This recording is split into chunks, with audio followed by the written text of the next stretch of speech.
Listen, everybody needs a fairy godmother, just somebody to look out for them. Some people call me their fairy smoke mother, others their internet big sister, but you can call me Hannah, the host of Smoke Sash. So come hang out, let's light up and talk everything there is to life. The good, the bad, the ugly, the embarrassing. I've got a story for it all.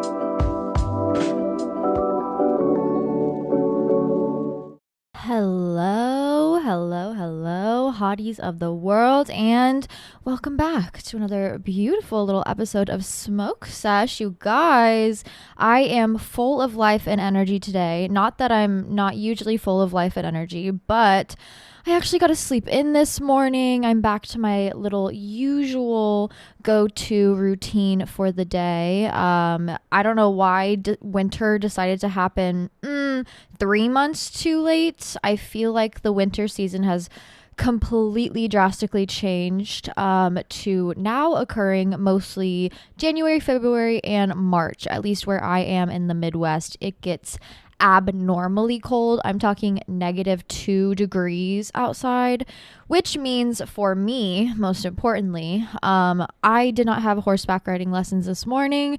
Too goddamn cold. Those horses, they're going to be way too fresh, a little aggressive, a little like, I don't want to fucking do this.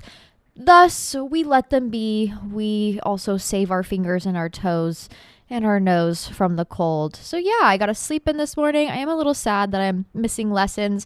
When I get thrown out of my usual routine, I kind of like panic a little bit, like, oh my God, what am I going to do? But luckily, because this was happening in the past, I have supplemented with some newer hobbies and activities so I can still be active and involved in my life and feeling like I'm just doing fucking something with my time. So I overscheduled a few yoga lessons this week just to keep my mind and my body at ease so I don't go fucking crazy. I don't know what it was. I'm now that I'm like, I don't know, healed or whatever, me cringing. Not that I am completely, but like now that I'm kind of like committed to healing in a way that I never have been, mostly because my brain is pretty much fully developed and I feel like I can look at everything from a neutral, unattached perspective in a very healthy way. I used to think when I needed like rest and relaxation, that meant cancel all plans, do nothing for many weeks. Oh, you're tired? Don't go hang out with friends. Oh, you're exhausted from work? Don't go to that yoga session. You need you time. You need to be alone in a quiet place. Like, you're so exhausted. You need all that alone time. No, babe. No, that's not how it works, unfortunately. That will lead you down the path of isolation and you will feel worse sitting on your phone an extra 8 hours a day. No matter how tired you are, still finding those things that bring you joy and just like hobbies and activities that keep you on track and feeling balanced. It's so important to go to those things, of course, with balance, with time for yourself. But, supplementing with hobbies and having those things to look forward to really are so important to feeling like you're just a balanced individual. I'm kind of giving yoga teacher today in this little white Brandy Melville set. Downward dog in this top would definitely be interesting to say the least. But I have a very chill week this week. Most of it is just getting work done, prepping and planning because next week I will be in Oregon visiting family. Very excited for that. Excited to explore Portland a little bit. I really do enjoy Portland a lot. I enjoy just like the weirdness of it all, the peace and happiness that millennials really do bring to their community in a very special way. I'm excited to get out into nature, do some hiking, go to the ocean, and hopefully I secured a horseback riding trip through the forest, the greenery, the forest. It's basically like a rainforest out there, even in the winter. Like here in the winter, everything's brown and dead. Oregon in the winter, everything is bright green. Yes, a little damp and wet, but still it's so beautiful. So I'm excited to get on there on horseback. I feel like you can just see and experience more than what you could on foot. I mean, duh, obviously. So I'm very excited to see how that is. My cousin recommended me a ranch. So after I visit, I will put you guys on. Do not worry. I'm hoping to vlog the trip. Speaking of vlogs, I did have a new YouTube video up this week. We just sat down and chatted what the new moon experience was on Sunday. Don't worry. I feel like with new moons and full moons, their energies kind of last multiple days. They kind of carry over throughout the week before and the week after. That energy is residual and does stay an important part of our daily lives until the next moon phase. So if you're curious, themes and ideas and feelings that could be popping up or trying to understand them a little bit more, go give that a watch on YouTube at Hannah Marlene 444. Just a new moon chat, little ASMR situation, and I do some tarot reading and share some spell work with you guys that you can do to celebrate. I'm hoping to actually make those videos a reoccurring segment on the Patreon. So if you're interested in ever seeing anything early, exclusive content, extra podcasts every week, you guys, we did like a 2.5 hour long episode last week. I'm talking, I post so much there. We have such a fun time over there. Go join patreon.com/smokesesshotty. This week on YouTube, I believe I'm going to do like a smoke and paint with me episode. I have a painting I've been working on and I'm trying to get it finished before the end of the month. So I'm going to show you kind of my process, how I kind of revise the painting, because I did take it a direction that I'm not too happy with and I want to fix it up without completely getting rid of it or freaking out and being like, I'm just not going to finish it. Like, no, bitch, you started this game. You got to finish it. And I feel like doing that together could be really fun. So stay tuned for that. That'll be up Sunday, but of course, early for the Patreon girlies. And yeah, that's really all I have for our weekly notes. I haven't really been up to too much. Like I said, prepping, planning, doing all those fun things. Oh my God, thank God I had a dermatologist appointment. I haven't had a dermatologist appointment since I went on Accutane in high school. Accutane was a journey, but unfortunately or fortunately, I don't really know, I was one of the girlies that needed it. You guys have been suffering from acne since I think I got my first pimple ever in 2nd grade. And I remember because it was before a 2nd grade play we were having. And I was so stressed about the play for no reason other than I'm antisocial and hate being on a stage. Believe it or not, says the bitch with a microphone in her hand. But I remember looking back at those photos and I was like, oh my God, I literally have a pimple on my chin. 2nd grade. Yeah. I've been struggling with this shit for a while. And at some point it really is just okay, this is just normal and natural. And then I, got into high school and in middle school, got a little bit more insecure about it. And my mom's like, okay, fuck it. Let's go to the dermatologist. I tried everything. I'm not even kidding, for 4 years until my senior year of high school. My dermatologist was like, all right, bitch, it's time to get serious. Let's get real. Let's put you on Accutane. And you know what? Although Accutane, I felt like I was in the Sahara Desert. It literally felt like it was drying out my organs and my skin and my hair and my nails.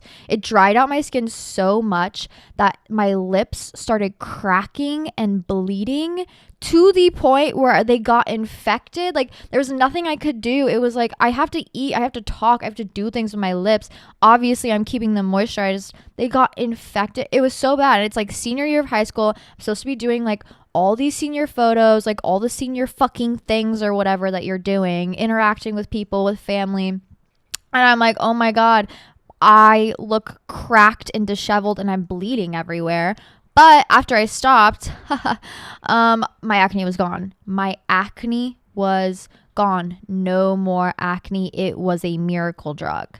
Now, the funny thing about hormones is they'll spike in your teens, they'll spike in your early 20s, and then they spike again in your mid to late 20s. I am now in the mid to late 20s zone where they spiked in my early 20s. I feel like it was manageable. It was just a couple, acne spots here and there. Now in my mid to late 20s, I'm like, oh, fuck. I feel like I'm back in my high school era where I was getting 2, 3, 4, 5 cystic acne spots a day. Yes, a day. And no, they're not poppable. No, they're not manageable. Truly so painful and awful. And it's ugh.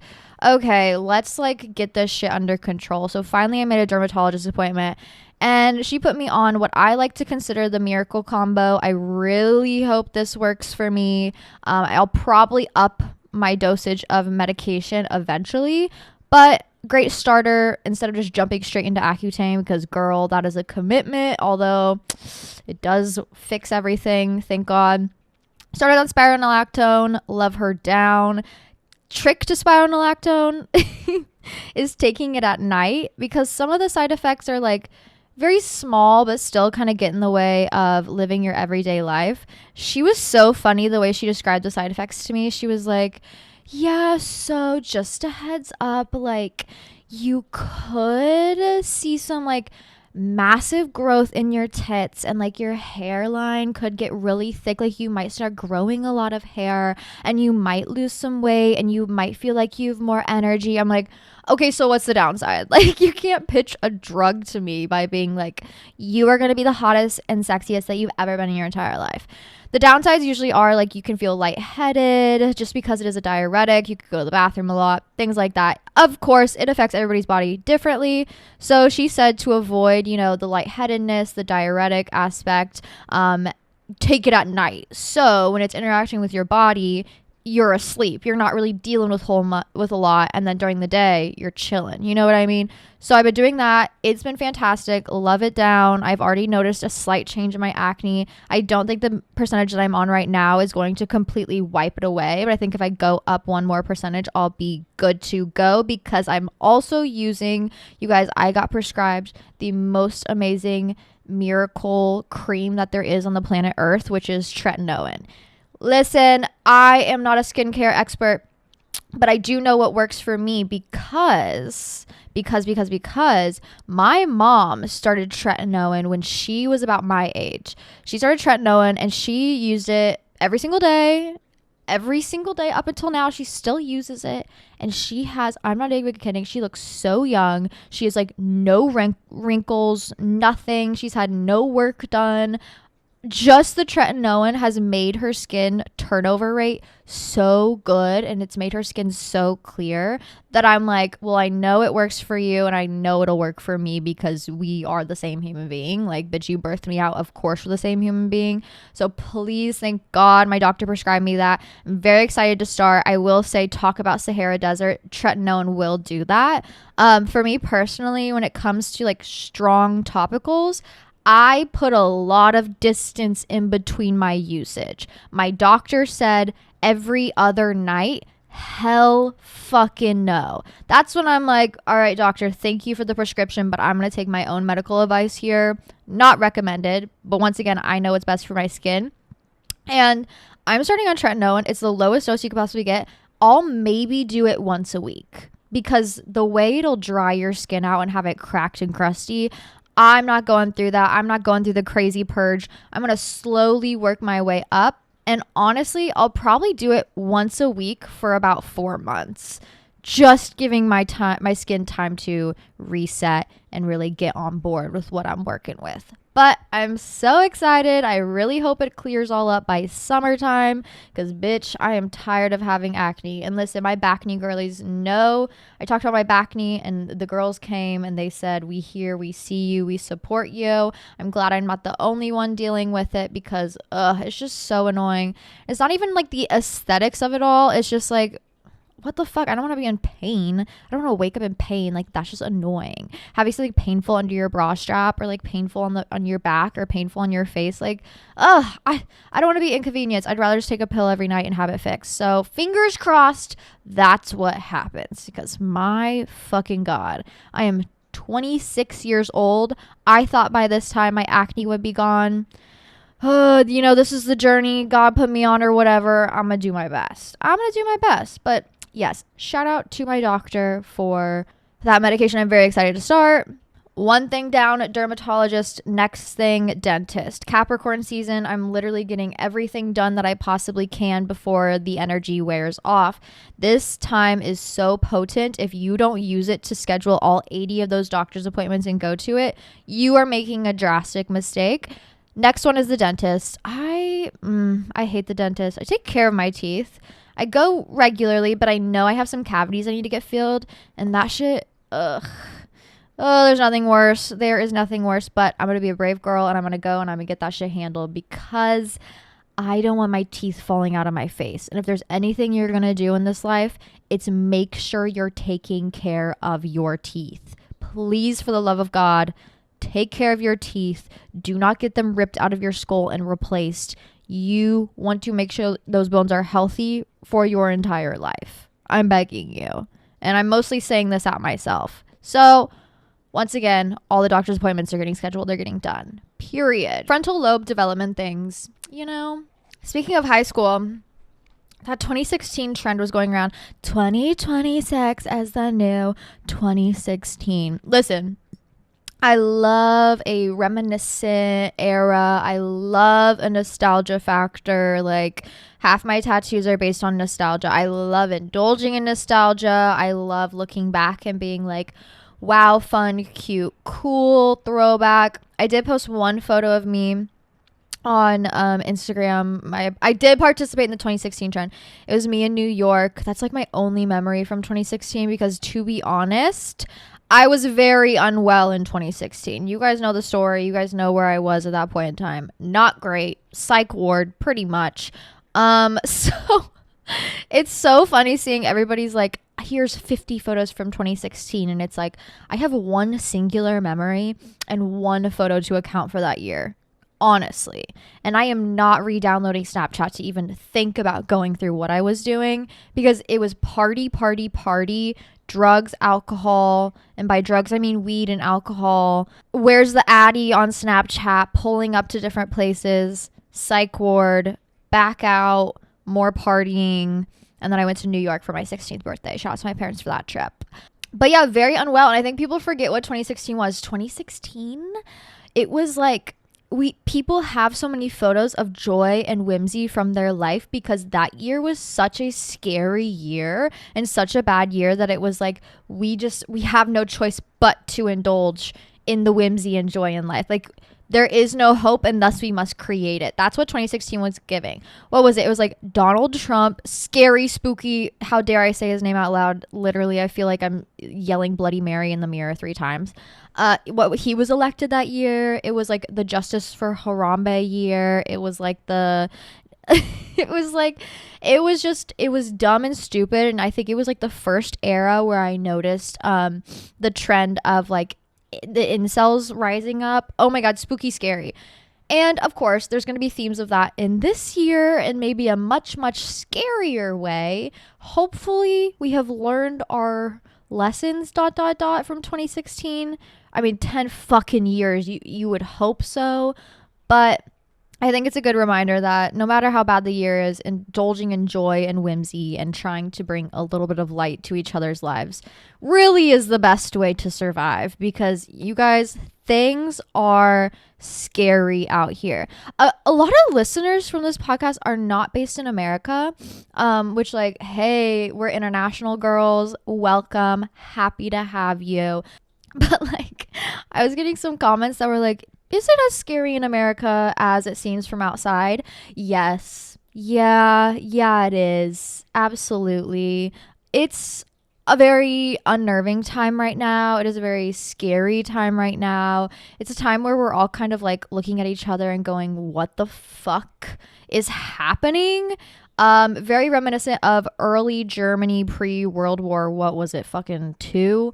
Yeah, it's not good. It's scary. If you're out here and, you know, you're like, I'm scared, I'm nervous, I'm feeling overwhelmed by what's happening in the world, like, those are real and raw emotions. That's what you should be feeling right now. It's the people who are sitting here like completely blind and just completely like chill with what's going on. Now that's scary because, hello, do you not see people getting ripped out of their homes or taken off the street? Like, it is terrifying. It's very scary. Of course, most of you guys come to this podcast for light, fun, you know, trying to, you know, bring the light into your life no matter how scary it can be. But also it's like you can't turn a blind eye to what's happening and not talk about it. Like, what the fuck? Hello? Do you have no compassion or kindness or even sense of community in your heart? Like, what?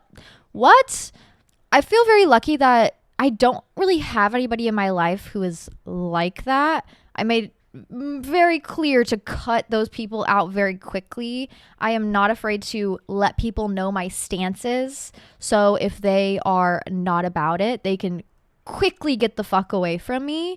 And I think that's kind of what we can do right now is, of course, be loud, be boisterous, show up for our neighbors, provide community care, keep an eye out for each other, you know, no matter who they are. The best thing you can really do when you feel like you have no hope is to cultivate hope wherever you go. A lot of that can simply be done by investing in your community and showing up for your neighbors. If you feel like, you know, you are out of control, because a lot of the times, I talk about this a lot, but a lot of the times with like the news feeling so big and heavy and making us feel so small, we feel like we can't do anything about it other than receive the information and hope for the best. But no, there is always something you can do with that feeling of I don't know what to do. I don't know how to engage or interact, and that is building hope within yourself and the people around you. The best way to do that is to give back to your community, show up for your community, show up for your neighbors. This can look like anything. This can look like taking a garbage bag and going down your street and picking up trash. This could look like, you know, showing up to community meetings and being there for people who might need legal representation or simply an eyewitness to help them out. Sharing community aids, sharing community phone numbers, things like that. Do your part so you don't feel so hopeless and out of control. Showing up to food banks, donating there, giving your time. There's so many different ways to involve yourself in community, and I highly recommend now especially doing so. Like I said, it'll quickly weed out the people in your life who will not be there for you because they can't be there for a stranger. And also it'll help you just build that hope within yourself and make you feel like you're not so small, and maybe, you know, we all can work together to do something important, you know, and worthwhile, because divided we fall, together we stand, for real. So show up for each other, be there for each other, no matter who they are. It's spooky, it's scary. I've been rereading The Hunger Games. That was my book club book of the month. I'm trying to reread all 3 of the first Hunger Games books this month, and I'm getting through them pretty quick, but also it's like the parallels are very scary, very spooky. And if there's one lesson that I can take from those books, it is that hope is the only thing stronger than fear, period. But please know, now more than ever, I'm sending you guys all the love. You know, I really am here for you all. If you ever need anything, please do not hesitate to reach out. And yes, I really do hope that together we can kind of find that hope within each other, build it up within each other, and most importantly, bring some light to the darkness no matter where we go. So cheers to that. Enough of me rambling though. I want to get into some of your guys' questions before our time is up. So glad we brought back call-ins. We, as in me, like girls, you just stop being lazy. Of course they're back. Anyways, thank you for submitting them. Happy to hear your guys' voice. I love being a little bit more interpersonal in that way. If you have a question, you don't know where to submit it to my Instagram. I will say Instagram has been fucking weird lately. I mean, no hate, or maybe full hate. I don't really know. Anyways, if you want to submit a voice message, it should let you, but if it doesn't, DM me and be like, hey, I want to submit a voice message, and then I can like accept you. I don't know. It's weird how it kind of differentiates between some people's DMs. So literally just let me know and I will help you out there. But yes, if you want to submit a voice message, DM me on Instagram, your voice message. I'll hear it there. And any question you have, honestly, that's where you can find me, at Hannah Marlene. But let's see what the girls are up to. Let's see what they have on their minds. Oh my God. I forgot last week I asked you guys for your craziest questions ever. Like, let's get a little bit wild. Speaking of, we need to do a confessionals episode soon. So let me know down below. A, if you like the call-ins, and B, if you want to do confessionals soon, because we're going into a new year and maybe you guys need a fresh start. I don't know. But some of your guys' questions caught me off guard. It was early this morning. I was sipping my coffee. I was like, let's open these questionnaires and see what the girls have on their minds. Is it about love? Is it about life? Is it about passion? First question, how do you suck dick from the back? You guys keep me on my fucking toes. And to be fair, I'm the reason that question was asked. No, I'm not going to tell you how to do that. Listen. I'm happy to tell you if things exist. Duh, but like some things are meant to be discovered on your own. Some things are meant to be like the seed is planted and now you must go forth and figure it out on your own. I'm not going to tell you how to do that. I feel like it's just it's it's implied. Let's be honest. It's implied there. But hey, if that's something you're interested in, you go ahead, girl. I'm not going to shame you. That's for fucking sure. There's many different ways you can suck dick, but like some of those need to be forged and discovered on your own in your own time. And hey, as you should, babe. Okay? Let your freak flag fly. Someone said doing a professional nude shoot today because I need a boost of confidence.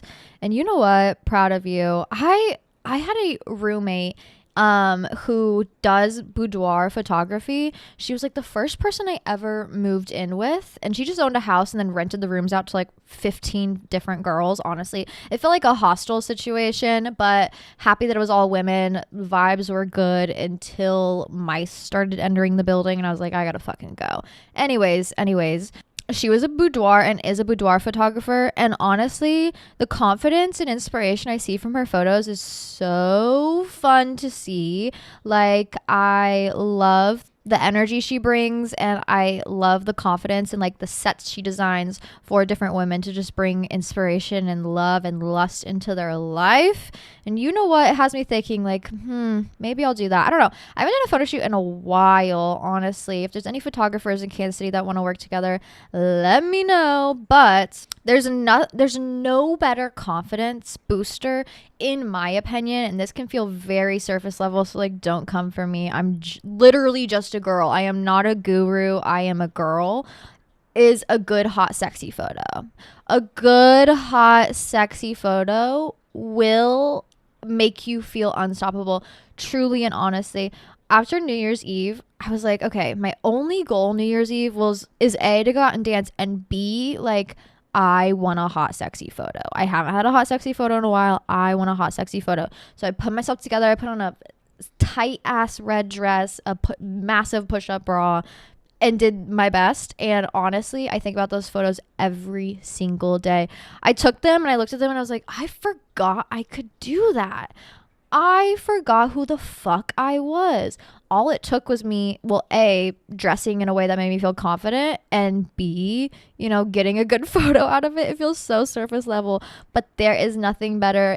I'm literally like, do I make that my lock screen on my phone? Yes, my own photo of myself, but that's how much of a boost it gives you. That's how much of a confidence boost it gives you. So I love that you're doing a photo shoot. How fun. Naked photo shoot, a little crazy, but hey, don't knock it till you try it. Maybe a close-up photo of those lips will have you feeling better than you ever have in your entire life. And can you blame a girl? Even on Instagram, like, I understand. I am no better than a man. I understand why men get so fucking trapped up on Instagram when they see a hot, sexy photo of a girl, because, like, truly same. And as you should post those photos. Like, I want to admire you. I'm impressed. Please, for the love of God. But like, I am no better than a man in that aspect where I'm like, God damn, period. I love it. I love when women are feeling themselves, and when we get a photograph of it, it's just like, yes, timeless, inspirational, amazing, wonderful, beautiful. And honestly, most of the photos I take are just with a tripod. Sometimes I just be at home and I'm like, I need a confidence boost. I'm putting on a pair of heels and I'm taking a photo. I'm taking a hot, sexy selfie of myself. And it really will do wonders. It'll be like, oh, fuck, I forgot I can do that. Forgot I can be that fucking hot. Sometimes, especially in the winter when I'm living in sweatpants 24 hours a day, 7 days a week, it's like, okay, girl, put a dress on, take a photo. You will feel unstoppable. Hi, Hannah. Currently studying this before I go into hot Pilates, but I just wanted to say I love you so much. I commented on a post of yours recently saying that you got me through 2025, 2024, 2023, and 2022, and that was me. I was a senior in high school when I started listening to your podcast, and now I'm a senior in college, graduating this semester, and you literally have gotten me through week after week, and I just want to say thank you. And I know that doing this podcast is not easy work, but it is so helpful. It pays off, is all I have to say. I love you. I hope your year goes so well. I did 13 wishes ritual because of you, and I'm so excited to see how that pays off. Yeah, have a great day. Love you. Oh my God, you guys are so sweet. I do need to let you know that this podcast is easy because you guys make it easy on me. Trust in that. Okay. I am very lucky to have women in my life who are just as fucking crazy as me. Thank God. But it is kind of crazy to sit back and think about how I've been doing this podcast since pretty much, 2021, 2022. Whenever I started, I don't know. Time fucking flies. And thank God I am where I am now. Oh my God. I know I have much more of a journey to go on, and I'm excited to put those lessons and things I talk about on this podcast here into work in real life, because it's time to get up and put some work into our lives. But yeah, it's nice to just have people to go on this journey with. Truly, honestly, I feel way less alone doing this with you guys every single week. I know how isolating life can get, especially right now when things are like crazy and no one knows what's going on. And, maybe you're going through financial troubles, maybe you're going through job troubles, maybe you're going through life troubles, relationship troubles, friendship troubles, troubles in your brain, whatever it is. At least we have this place to come together and have a little laugh and enjoy our time together. So yeah, please trust. I have such an easy time sitting down and hanging out with you guys every single week, and it is such an honor. So thank you. Should I quit vaping? Yeah, you absolutely should. Speaking of acne, my acne was the worst it had ever been when I was vaping. I've talked about vaping in the past. I don't think I've talked about it recently, but I started vaping when I was like, 16, 17. As soon as those Juul starter packs came out, which were $79.99. Yes, I'm not even kidding. For 4 pods and 1 little Juul stick, the fucking battery or whatever. $79.99. What the actual fuck? Anyways, of course I bought one. Duh, hello. I started vaping 17, and I don't think I stopped until like 2021. And then I switched to cigarettes, which arguably was better for me than smoking a vape because I couldn't just hit it anywhere. I wasn't sitting in my bedroom ripping cigarettes, but I was doing that with a vape. Oh my God. When I was vaping, my acne was worse than it had ever possibly been. Like, you could see from the outside how deteriorated my insides were. Yes, your skin is an organ, and if your organs are failing inside your body, the organ on the outside of the body is going to make that known. Abso-fucking-lutely. Me doing the worst things ever for myself, like not drinking water, eating and only drinking alcohol mixed with Molly, and ripping my fucking vape. And I'm like, why does my skin look so bad? Babe, please, please. And yeah, I eventually just stopped smoking vapes because I had, once again, party girl era, I'd thrown up from my vape so many times. I'd just get so drunk, and then I'd be ripping my vape, and it would give me the spins. That nicotine high plus being like 8 vodka crayons deep would give me the spins, and I'd throw up, and I threw up on so many different flavors that eventually I was like, I just can't do it anymore. And then I switched to cigarettes, and then the vibe of cigarettes kind of died because I was like, I can't rip it in my room, and like I don't really want to go outside and smoke a fucking cigarette. So I eventually just stopped. Like, I naturally weaned myself off of it in a very, very bad, unhealthy way, but it worked nonetheless. And then I discovered that there's a medication out there that does that with alcohol, where if you drink alcohol, it will like make you get sick. So then you kind of like Pavlov dogs yourself, where it's like, oh, alcohol equals vomit, which usually it does, but like even just like the smell or the taste of it immediately makes you super sick. I don't know what it's called. It's only for like extreme situations, but I basically did that to myself with vapes and then stopped. But I have never felt better. I've never had, clearer skin. Of course, it's not the clearest it's ever been, but it's not like dying and falling off my body anymore. I feel like my mind is clear. I don't feel like I have to have something every single day in order to feel functional. If I can give you any PSA out there, it's quit the vape. Quit the vape. It is not worth it. It's not worth what it's doing to your lungs. It's not worth what it's doing to your brain, okay? It's not worth what it's doing to your skin. I need your lungs healthy. I need your internal organs healthy. And this is a new revelation to me. Like when I was younger, I'd be like, I don't give a fuck about my organs. But now that once again my frontal lobe has developed, I'm like, wait, I do need my lungs. Wait a minute. Wait. I can't be smoking computer parts anymore. Like I do need to smoke, like if I am, things that aren't like the absolute worst for me. You know, I can't just be smoking street carts anymore. I can't just be taking any sort of weed anymore. I can't be smoking 18 fucking times a day. I can't be ripping the jewel. Like I gotta chill. I gotta chill. And I'm glad I naturally weaned myself off of it. But if I can give you any sort of advice, it's quit the jewel, because the way I looked and functioned and act when I was heavily addicted to the vape versus now, whoa. Whoa. Drastic, complete drastic difference. And I wish I could give you like an actual routine to quit it other than just like going cold turkey. But I think cold turkey is the best way to go. When it comes to the vape, I am very much so a cold turkey advocate. I think you could go vape to then cigarette to then nothing, which is kind of what I did, you know, because the cigarettes are less accessible. Arguably, a cigarette might be worse for you, but the amount of times you hit the jewel compared to that of a cigarette, you know, I feel like the cigarette in turn is probably a little bit better. But I have a friend right now who's going cold turkey, and although she is in the depths of hell at this point in time, it's like you push through a month and then you go through 2 months, you will forget about it. Absolutely. First month or first week, you're going to be pretty emotional. You know, you don't have your pacifier anymore. You're probably going to cry here and there. You're going to be pretty irritated. Second week, same sort of symptoms, at least from what I'm seeing from her, except if you really just stay busy, it'll be a little bit less.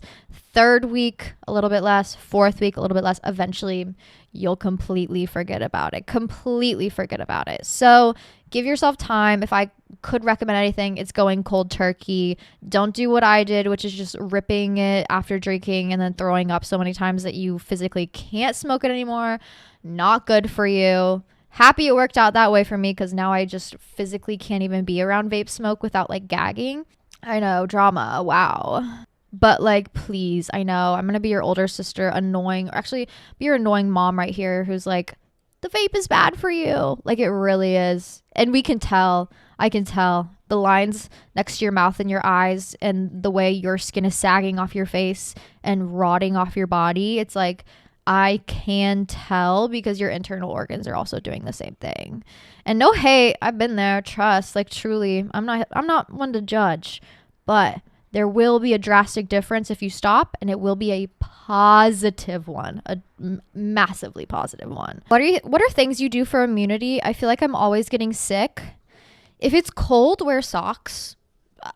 My mom would always yell at me. You ever wake up in the morning and you're like going downstairs and you're on the hardwood floor and your mom's like, put a pair of fucking socks on. I used to be like, what the fuck is she talking about? Like, oh my God, it's 7:30 in the morning. I gotta go to school. Like, stop yelling at me about fucking socks. You'll get older and you will realize, oh shit, the things my mom just constantly yelled at me for were like real and valid. If it's cold out, put some fucking socks on your feet. I don't know what it is. I don't know. Woo spiritual shit. I don't know if the fucking illness comes in through your toes or something, but I have noticed if I keep my feet warm, I regulate my internal body temperature, and I feel like my body just has a better way of just like moving and grooving throughout the winter time. So if you can stay warm, keep your phalanges warm, the better off you are. Okay. Now, also, when I am interacting with the public a lot, like there's a high probability of me being sick or just like getting sick in general. And to be fair, I will say probably every fall and winter, I usually get like one sickness at the beginning of fall, one sickness at the beginning of winter. But this year, I got my flu shot, and I'll tell you what, everybody is getting knocked out left and right and center. Something about this flu shot this year, immunity booster. Okay. I got a little bit of a cold at the beginning of fall, and that's really it so far. Not to jinx myself, please, for the love of God. But this winter, all I've been doing is staying really up on my vitamin C, okay? Whether it's in the form of the emergency packets, if I'm going into a shift where I'm going to be interacting with 1,000 people in a night, I will chug a vitamin C emergency before I interact with people. If I feel an inkling of like a runny nose or a cough or a sore throat, I will immediately get up on my vitamin C pills. Vitamin C should not be taken daily. It is not a daily supplement because it's just too much. It's really going to hurt your liver. But every once in a while, for a quick immunity boost, it is fantastic. Staying hydrated, preferably with warm water, because you'll be more inclined to drink warm water in the cold. It's just easier on your organs in general. Fantastic. Staying fed, making sure you're eating enough food so your immune system is working correctly. Amazing. But I feel like if I stay up on all those things, I'm usually pretty good during the winter. Washing your hands as well. If I touch a doorknob, do not then touch food and put it in your mouth. Like, you need to be aware of what's going on and other people around you and try and stay just as protected as possible. Of course, sometimes you're interacting with a stranger and they sneeze in your face.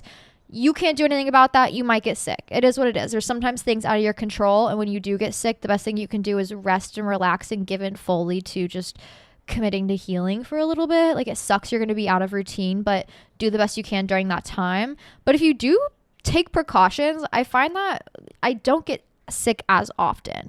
And to be fair, I have a good immunity system. I feel like I interact with public and children and people a lot where I'm just interacting with normal illnesses on a daily level. But if you don't have a good immune system, it might be a little bit different for you. For the average individual, keeping your feet and hands warm, keeping your body warm in general so it's regulated, eating enough food and enough protein and fiber, and, you know, balancing all of those nutrients and minerals out, making sure you have all those things so your body can function properly. If you are interacting with the public, a quick dose of vitamin C, or if you're getting a little bit of sick, you're getting a tingle in your throat, quick dose of vitamin C, and consuming warm water, hot teas, things like that, you'll be good. You will be pretty good. And also, girl, the flu shot. The flu shot's there for a reason. I didn't even realize it was free until I got it. I was like, oh shit. It took 5 minutes. It's free at CVS. Let's fucking go. Because this one this year, oof, it's been fantastic. Okay. And girl, public transit, if you're out and about and you're really afraid of someone coughing in your face, put a mask on. Put a mask on. Oh my God, the anti-mask propaganda. It's like, you don't want to get other people sick and you don't want to get sick, girl, put a mask on. Who cares? Like, just make sure you're protected and the people around you are protected. Please, for the love of God. There's nothing that pisses me off more than being out in public, or like, oh, I'm getting on a plane and someone's like next to me and it's like, bitch, why the fuck are you not wearing a mask? Like, oh my God, you literally don't give a fuck about anybody else in the close proximity around you, which is like embarrassing. And yes, I'm gonna ask to sit anywhere else. Like, what? Ugh. Hi Hannah, I just wanted to say I love you and you love your podcast, and I love the little community that's been built. I love it. Anyway, I was talking with my best friend recently and she was making fun of me a little bit for this, so I wanted to come on and ask. So I've been dating my boyfriend for about 8 to 9-ish months now, and like, I'm going to marry him. Like, I actually love him so much. He's genuinely my soulmate, and he's so sweet and everything. And, you know, he's kind of made me come to realize something about myself that I've never really noticed in my other long-term relationships that I've had, is like, okay, I don't know if this is relatable or not, but like, the idea of somebody else flirting with him is really like kind of thrilling, like the jealousy of it all. And you've talked about like stuff like this on the pod before, and I just wanted to know if this is like a relatable thing or if I'm just kind of crazy. But like, the idea of another girl flirting with him, or like another guy flirting with him, is like, okay, like, yeah, I dare you to try, you know? I don't know if that's relatable, or if that says something about me, or if that says something about how I see him, but I just want to see what your like ideas are around it, because I just want to know if there's something like up with me, or like I'm just kind of in it for the thrill. I don't know, but yeah, let me know. Love you. This is cracking me the fuck up. I thought we were in cuck territory for a while. I was like, for a second, I was like, do you want a chair in the corner? And like, no shame to that. Everybody's into something for sure. But this feels very like secure. This feels secure where you're like, yes, my partner is hot shit. Of course you want them, but you can't have them. It's kind of um like a flex of power. Like you want it, but you can't have it. You know what I mean? I think that's where you are. I thought you were going to be in cuck territory for a second, which I mean, hey, maybe that is what you're into. Maybe you're just now exploring it, whatever. Like you're realizing you might be more into it than you really thought you could ever possibly be. If that's what you're into, girl, you know, as long as you're having a good time, who can really blame you? But it sounds like you're just in a secure place where you're like, no, I know this is good. I know it's healthy. I'm not jealous because it's like you said, bitch, good luck. But also, it's kind of like, yes, I have it and you can't have it. It's like having that toy on the playground and it's like everybody wants it. And you're like, no, it's my turn. I know you want it, but you're going to have to sit there and watch me play with it. It's kind of like bratty, but in like a cute, sexy way. Please don't get into cuck territory. I don't need you to be there. Like, you deserve a healthy relationship. But like, oh, I thought we were getting into somewhere a little scary there for a second. You're normal. You're fine, girl. Don't stress it. But yeah, don't be sitting in that chair in the corner. But yeah, you can have a little, yes, it's mine and it's not yours moment. That's cute. It's cute. It's fun. It's flirty. Okay. Hi, dealing with slight hate and jealousy. Ooh, from my older boss and coworker. Because I have a YouTube channel, even if it's creative and fashion related. How did you deal with pursuing your passion and being visible online and dealing with pushback that comes from your immediate environment? I really love what I do and feel so supported online, but attacked in real life and made to feel like I'm a bad person, for pursuing YouTube and being visible online. Thank you. Been listening to the pod since 2023. Oh my goodness. Well, first of all, from your Instagram account, you're a baddie, and I need you to keep doing what you're doing. Obviously, you're doing the right thing because, I mean, are you kidding me? Fashion on 10, looks on 10, personality on 10. Like, I love what you're doing. Obviously, you're doing something right if somebody around you is pissed off about it. That's kind of how I feel.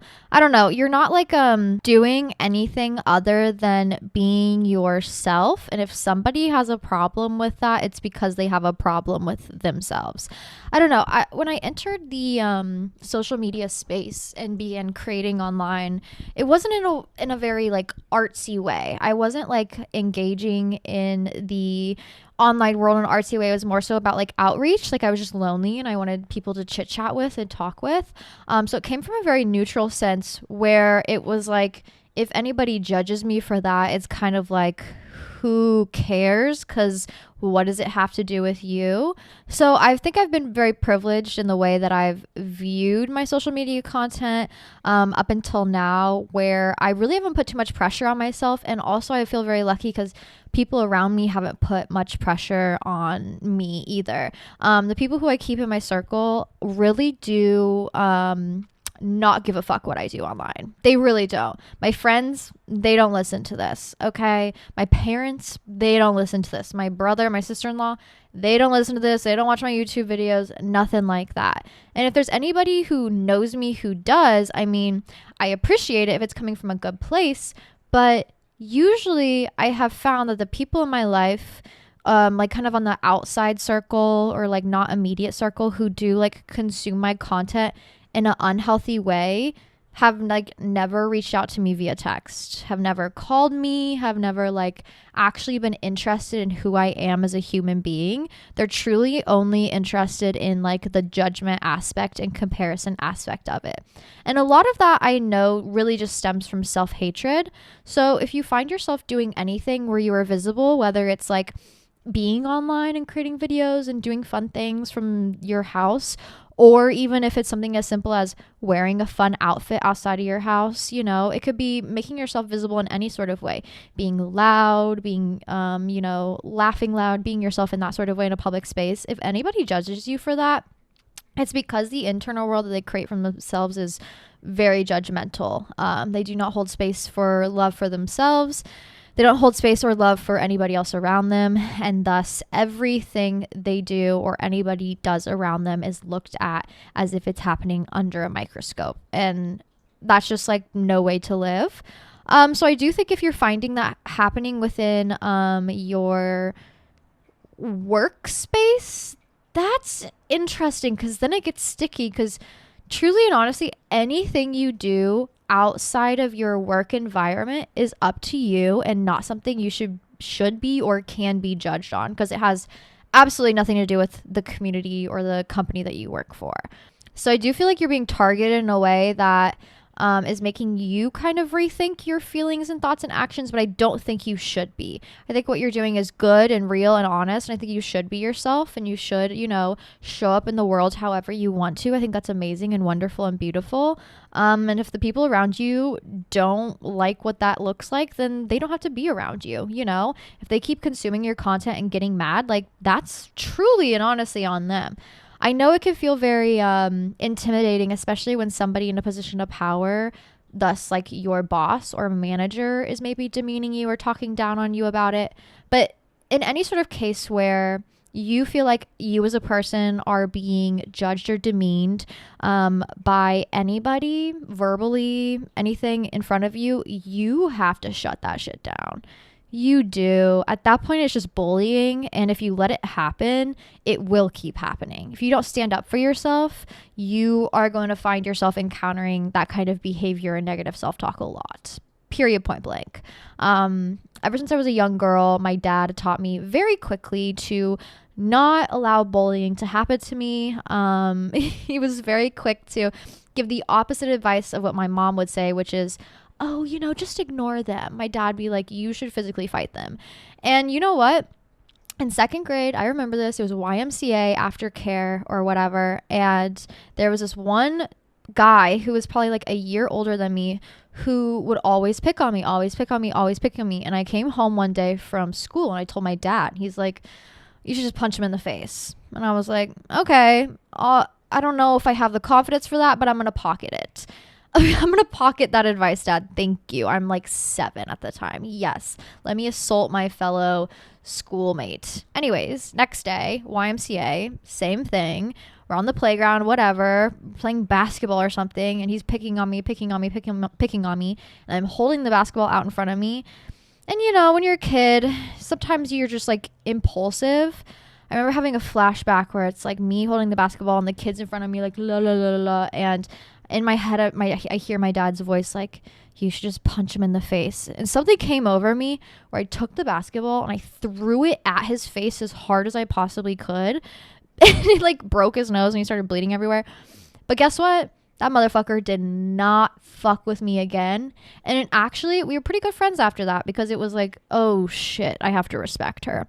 Unfortunately, in life, you're going to encounter those like schoolyard bullies, even as an adult, where it's like, what the fuck is their problem? And also like, how do I handle this as an adult? Because obviously I can't punch them in the face like my dad said, or throw a basketball at their face. Like, I have to go about it in a very demure and mindful manner now that I'm an adult, obviously. But the same lesson still stands, where if you find yourself in that position, you do need to stand up for yourself, and you do need to set the attitude straight in some people who maybe need that correction. And here's some great like one-liners you can hit them with if they ever come at you in a judgmental manner, or maybe saying sarcastic things about what you do, or are demeaning in any sort of way towards like your creative passions. Quick one is, what does that have to do with you? So what's the problem? What did you mean by that? Give them things that make them kind of re-say what they're saying out loud, but with actual thought. Where they're like, I said the first thing, but now let me say it again and actually think about what I'm saying. It's going to get awkward. It's going to be weird. They're going to get a little, they're going to get a little flustered. Okay. But those are emotions and things that that person can handle, not something that you need to be dealing with, especially when it has nothing to do with you, even though they're making it feel like it has something to do with you, and everything to do with them, honestly. What do you mean by that? What does that have to do with you? That's weird. I love saying that's weird. That's one of my favorites, honestly. I remember like my dad was like, I think your uncle is watching your YouTube videos. And I was like, that's weird. And you should tell him that's weird. Because never once in my entire life has he ever texted or called me or even interacted with me. So why is he stalking me online? That's weird. I love it. That's weird. Give somebody a reason to really rethink what they're saying or what they're doing. Turn inwards. That's the best way to handle it. Because truly and honestly, at that point in time, it really is just bullying. And when they're your boss or something, once again, you got to go about it in a very demure and mindful way, you know, not throwing basketball in their face. But at the end of the day, if you need to leave that job for whatever reason, because you don't feel like safe in a way, you feel like you're being targeted, then sometimes that's just what you got to do. I understand that's not an option for everybody, especially in this economy. Oh my God. Hello. But I do think at the very least you should stand up for yourself. You'll feel more confident in yourself. You'll feel more at peace in yourself. You'll feel more secure in your ideas and your vision and your artistic direction. And once you start, you really won't stop. You will always stand up for yourself. It just takes that one time where you're like, why am I letting this happen? Stand up for yourself. You got this. I believe in you, because what you're doing is amazing and wonderful. There's no reason you should feel any sort of way about what you're doing other than positive. But yeah, I do feel very thankful that in my life, if I am judged, I don't know about it because it's not people I care about. You know what I mean? Everybody else around me really doesn't give a fuck. And that gives me so much creative freedom. Speaking about the economy, not that y'all want to hear about it. Someone goes, I'm so broke and need help saving money. Okay, something I've been using, I think I talked about this. Once again, never sponsored and also never financial advice, but I talked about this a couple episodes ago. I've been using Rocket Money pretty much all month as a way to really cut down on my spending and just being aware of my spending. And it's been very, very helpful to just like categorize things and be aware of my spending and be aware of like, where do I impulse shop? What do I impulse shop on? Like, oh, do I really need to spend that $7? How, like, setting a budget for food or for shopping or for activities just makes you more aware of your money. Best thing to do ever with your money is be aware of it. Where is it going? Why do I have these habits? When you're not aware, when it's like monkey covering eyes emoji, I'm spending money willy-nilly. Okay, I don't know what's on my card. I don't care what's on my card. I'm swiping it. Okay, that's not how you should be living. Be aware of your money. Be aware of where it's going, and be aware of your habits. It's the best thing you can do, and that's the best like real, solid, genuine advice I can give you at this point in time, especially when it's like a carton of eggs is like $6. That's crazy. That's crazy. Be aware of your money. Be aware of where it's going. Be aware of where you can cut back or habits you can adjust. That's like step number one. But also like, girl, once again, people outside of America looking in like, is it really that bad? Yeah. Like, things are fucking expensive right now. And if you're struggling to find a job or save money, or just like you're just scraping by to make rent, like I'm going to tell you right now, it's not okay, but it's okay, because I think that's just what everybody's going through right now. So don't stress yourself out too much. Don't compare and contrast. I think the average individual is kind of going through a what the fuck's going on right now moment. And if you're feeling that way, everybody else is. So find peace in that. Hopefully things fix themselves out. But the best thing we can do finance-wise is be aware. I had this crazy realization last night. You know, like back in the day, like I think about, sometimes I talk to my grandma and I'm like, what the fuck kind of era were you living in? Like, what the fuck was going on? It's so drastically different than right now. But like, if you really think about it finance wise, you could be in a single income household, where usually it was, where it's like just the man is making money, and he would have enough money to not only keep his family afloat and put them through college and get all the kids a car and all that bullshit, and mom could be a stay-at-home wife at much a cost to her, not usually great situation, but theoretically he could make enough money to keep that whole family afloat, and sometimes have a whole second family on the side and keep them afloat as well. Like, if you really think about it, like, back in the fucking day, they used to be having secret families, and you could have a secret family off a single income household. You could keep two families afloat off of one job. Isn't that crazy to think about? Oh my God. My grandma kind of went through that, and I was like, how the fuck is that even possible? The only reason that could be possible nowadays is if you're like a billionaire, okay? You can't do that off of the average income nowadays. And honestly, thank God, but also it's like, can we get a little bit more money? Because that is crazy. Single income, you could support your entire family and another one. What? So yeah, if you're struggling right now or you're like stressed the fuck out, it's okay. Take some pressure off yourself, because a lot of things are outside of your control, like what you can do. Sometimes things are truly outside of our control. And the best thing to do with things outside of our control is not worry too much about them. Focus on what you can control and real things you can do in your daily life. That's what really matters. Someone asked, help, how to know when a friendship has run its course. I think I've talked about this a lot before, but I want to come at it with a different perspective, especially kind of jumping off of what we talked about last week. If you didn't listen to last week, we talked about just like leveling up in life, what that looks like and how that feels. A lot of the times it can feel very isolating or lonely, especially when you're entering a new phase or era of your life, or you're moving, or you're going here, you're going there, new job, whatever it is. It can feel very isolating because it's a lot of newness. It's a lot of newness that can make us feel like kind of overwhelmed. And although it's normally good and it should be good to enter a new era, sometimes that new era can feel very lonely with how challenging or how difficult it can be to get there. So if you are also finding yourself in that phase where it's like, okay, growing up, getting older, leveling up, but also who do I take with me into this next level? And a lot of the times when we enter that next level, we also drop off on a few people as we enter that next level. And that's very normal and natural. Like, the older you get, the more you'll find yourself in a position where you will compare and contrast a little bit with the people in your life. And ideally, the people who you do have in your life should be pretty much on the same level as you. If they're not on the same level, same morals, same aspects, same ideals, same hobbies, same interests. And as we develop those things, as we adjust, as we kind of grow into new things, you will see people around you not growing, not changing, not indulging in new things. And you'll find yourself sometimes in this moment where you're like, why am I around this person? Why do I have this person in my life? Is it because I feel like we should? I feel a allegiance to them for some reason? Like, what is it? Sometimes it's not this big falling out that you have with friends. Sometimes it's just this quiet understanding and knowing of, we are two different people now.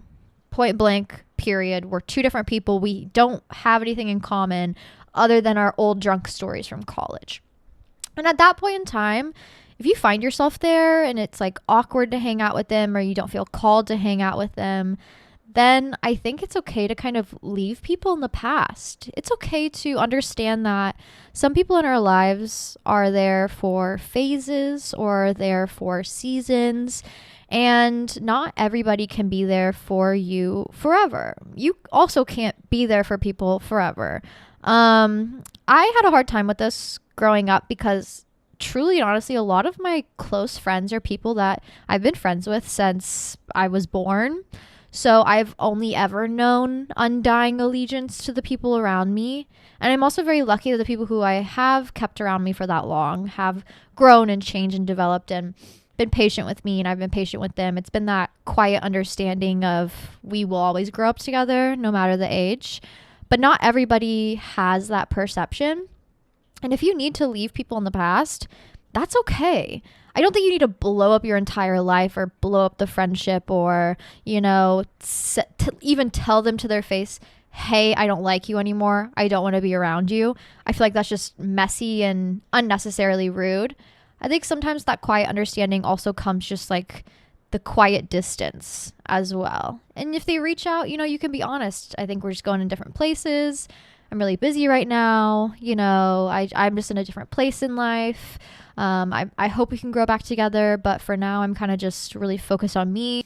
But I do think naturally, as we get older, we realize people will come, people will go. The ones that stay are the ones that fit.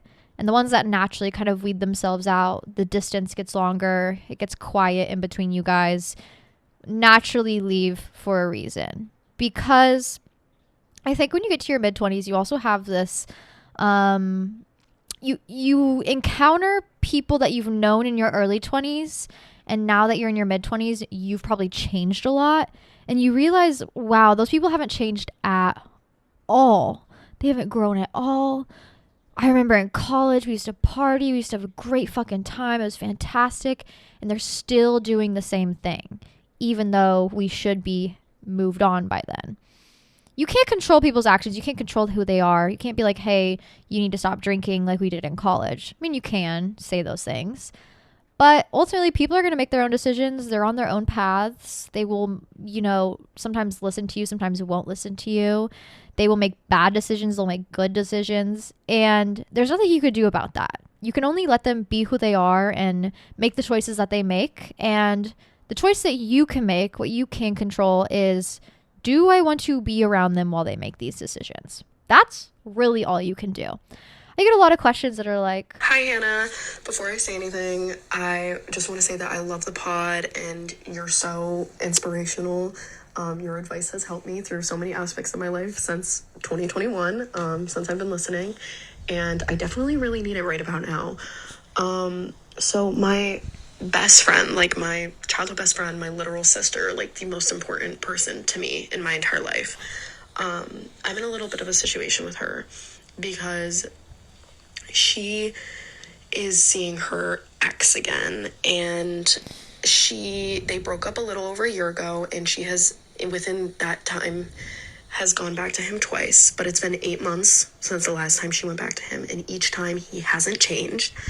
My friend is getting back with her ex and making the same bad decisions over and over and over again. What do I do?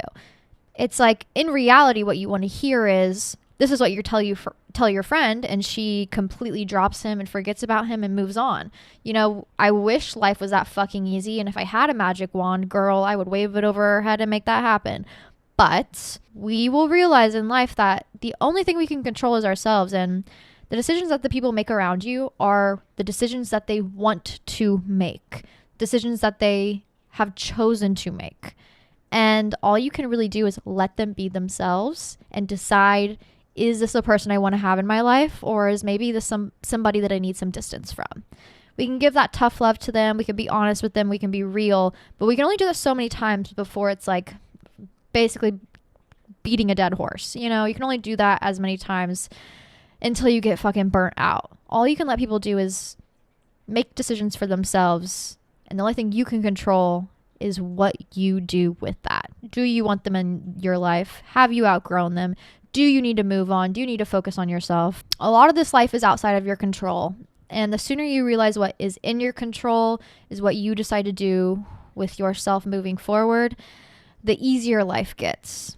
The more it becomes that kind of game, the fun game it can be, where you make your own decisions. You pick where you go. It's not always the easiest decision. It's not always, the best decision that you can make, but at least you have that quiet understanding of you can make that choice within yourself. Can't make that choice with other people. Unfortunately, people are going to do what they're going to do, and a lot of these people are fucking crazy. So sometimes you just got to let them be themselves and learn their own lessons.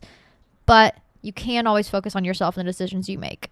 Sometimes you're going to leave people in the past. You're going to level up and you're going to realize, I've outgrown these people. Maybe they'll catch up. Maybe you'll rekindle or whatever. But usually, and most times, people will kind of stay where they are.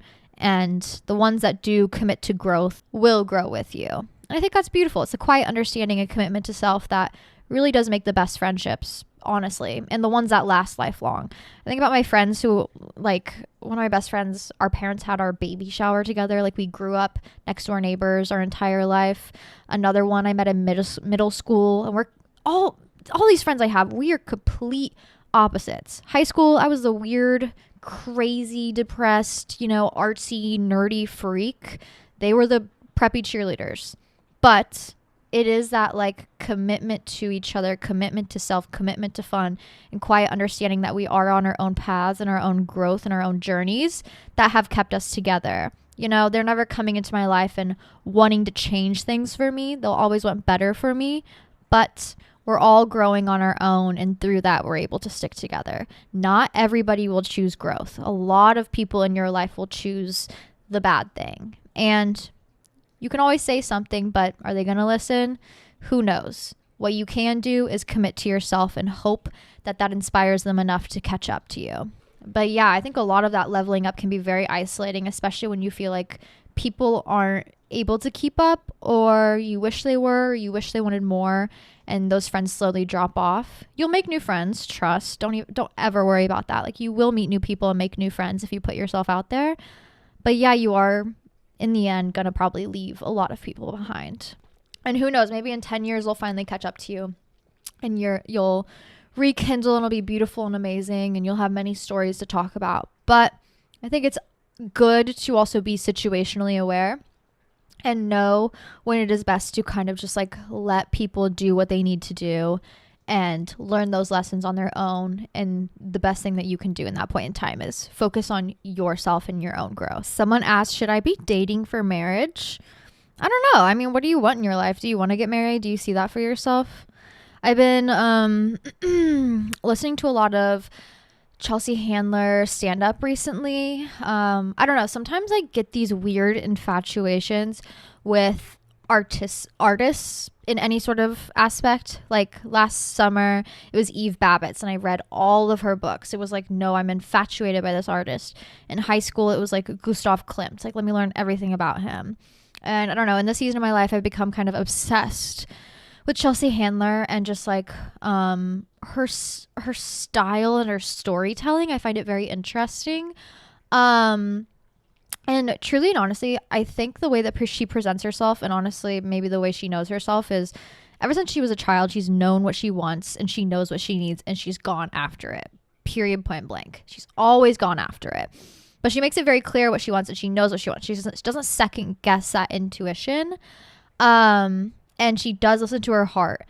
And a lot of that also has to do with just like dating. The way she dates is like, I'm dating for fun. She's not focused on marriage. Very like boss bitch attitude. If you fit in, you fit in. If you don't, you don't. And I'm not stressing it out. Like, she's very career oriented. And if that's who you are, like, if you don't want marriage and that's all you're looking for is a good time, then like, who am I to sit here and tell you, no, you should be dating for marriage? Like, whatever you want in this life is what you want in this life. If you do want to date for marriage, if you do want to be that trad wife, if you want 18 fucking kids, like, who am I to tell you not to do that? Whatever you choose in this life, as long as it's true to what you want and what you desire, then go after it. You know what I mean? But I do think it's important to understand that there's so many different choices in this life.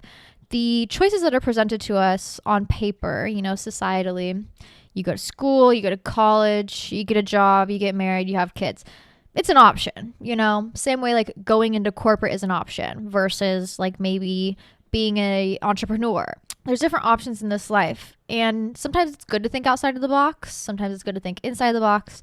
But whatever you feel intuitively called to, I think you will always get furthest in life if you follow that wholeheartedly. Truly, your intuition is telling you what your heart and head have already agreed upon. So you don't have to spend time going, oh, but my head's saying this. Oh, but my heart's saying this. Intuition is that middle place of just like quiet understanding and knowing of yourself, of who you are, of what you need. And if you're gonna listen to anything, don't let it be this white bitch with a microphone in her hand. Like, listen to yourself. Last thing I'm gonna do is sit up here and be like, yes, you need to be dating for 18 fucking kids, or no, you should be running around and having 18 boyfriends.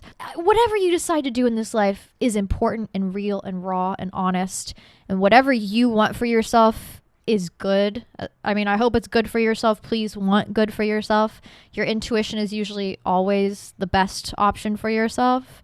But there's many different ways you can live this life, and the sooner you learn that there is no rules to the game, the more fun you will have. I thought I had a lot of call-ins, so I would be doing more, but I didn't. Please submit your call-ins if you have them. Like, I love hearing from you guys. But for the end of this podcast, I'll kind of go on a little ramble. Hopefully it'll be a bit inspirational. I want to make it very clear to you guys that there are no rules. Girl, this is the Wild West. There are no rules. In your head, you're like, but what about this? But what about that? But what about this? No. If you look at this on paper, there are no rules. If you look at your life on paper, there's no rules around you. Sure, societally, things might look down upon you. You know, maybe people around you might judge you. Of course, I want you to make good decisions. I don't want you to be out there making horrible, awful decisions and being like, well, there's no rules. It's like, okay, well, now you're just evil and no one likes you. Like, no, there are no rules. You can live your life however you want. When I was younger, I think I was very depressed because I was only focused on the rules and the rules weren't fun. Okay. I didn't really want to go to college, or I guess I was interested, but it wasn't the best option. I kind of hated high school. I didn't really want to grow up to be a wife. Like, I was like, this sucks. Like, what's in front of me does not seem fun. And since I was so focused on the rules, I didn't really allow myself to think outside the box, to play the game of life. It took me a long time to learn how to do that. But now that I'm here and I'm realizing, oh, wow, there's so many different options you can choose in this life, so many different ways to play the game, so many different ways to look at the game. And the more you decide to commit to your intuition, to having fun, and to setting yourself up for success, the better that game will go. But only you can make those decisions. Only you can make that change. Only you can make that choice in this life. No one can sit up here and tell you what to do, or to tell you what the best decision is, or yes, you should be dating for marriage, dating for 18 kids, or no, you shouldn't, or this or that. People love to give opinions. And I hope to be that breath of fresh air that tells you there are no rules. Whatever you want and desire is important in its own right. And whatever you want for yourself is what's supposed to be. Okay? Everybody's going to live their life many different ways. Okay? And what's not for me, trust, I know what's not for me. But if you don't listen to that intuition, you will find yourself trapped in a decision that maybe wasn't the best for you. And I don't want you to ever get there. So please listen to my PSA. Whatever you decide to do in this life, let it be true to your heart and your head. Let it be following an intuition, and let it be good for you. That's all that matters. But with that being said, sorry, this is a bit of a shorter episode. I just have a lot to do today, a lot to do to prep for the week. I'll make sure you guys have a longer episode next week, so when I go out of town, you have some fun things to listen to. You know what? We'll do a confessionals episode next week. We'll get a little bit crazy and fun. And yeah, new YouTube videos every single week. Hannah Marlene 444. If you want to paint with me, that'll be up this Sunday. If you want to watch it early, it'll be on Patreon, patreon.com/smokeseshshotty. If I'm not able to get to your questions, come join the Patreon. You can submit up to like 8 paragraphs of your question. So come join. Like, I'll read it all out. We'll go through all the details. We'll talk about it for literally hours. I think last episode, like I said, was 2.5 hours. So lots of extra content over there, early content, fun content. It's just a good time. Patreon.com/smokeseshshotty. And if you want to see more from me, follow me on Instagram at Hannah Marlene. Please submit more call-ins. I love hearing from you guys. I don't know. I thought I had more, but I don't know. Maybe they disappeared. But I'd love to do more in the future. And if you like them, let me know down below. If you don't, let me know down below. Let me know what you talk about. And let's get weird and wild and freaky next week. Like, why the fuck not? With that being said, though, I hope you stay sane, stay sexy, and I'll see you all so soon. Mwah.